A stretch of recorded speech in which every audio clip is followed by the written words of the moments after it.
Part 1. I knew something was off if I wasn't going to tell this story today. But here we are. So, let me set the stage.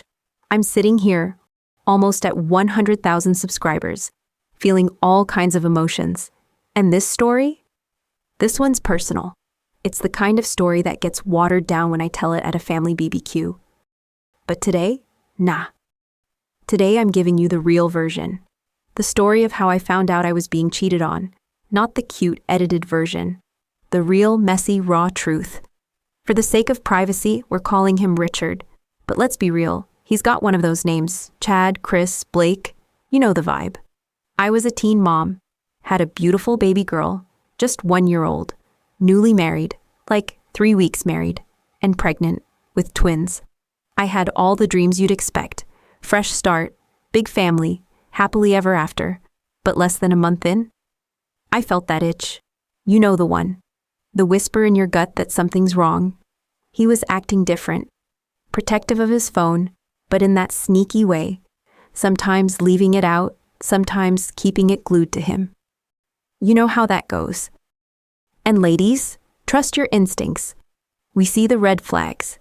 Sometimes we just don't want to believe them. I didn't. I was too busy trying to keep the dream alive. But that little voice kept poking at me. So I did what any woman with her back against the wall does. I started looking. It wasn't easy back then. This was before everybody had iPhones. But I found this site, Spy Bubble, $30 to catch a liar.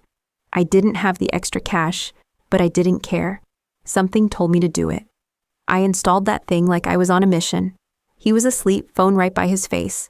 Pregnant belly, shaky hands, but I got it done. Next morning, I went to class like everything was normal. But I was watching those messages roll in.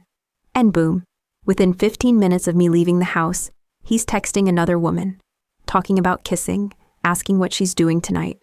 I knew, but I didn't confront him right away. I needed more. I needed proof because I knew the type of man I was dealing with. Charming, manipulative, could talk his way out of anything. So I played it cool. Came home, acted like everything was fine, pregnant, smiling, dying inside. Every time I left the house, more messages, getting bolder, nastier. Then I saw it. Jess will be at school for a few more hours. You coming over? That's when I snapped into gear. I looped in my best friend, ride or die.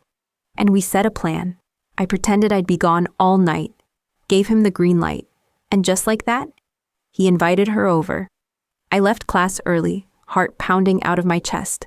I was scared, shaking, but I knew I had to do it. Had to catch him in the act. Tiptoed up those creaky stairs.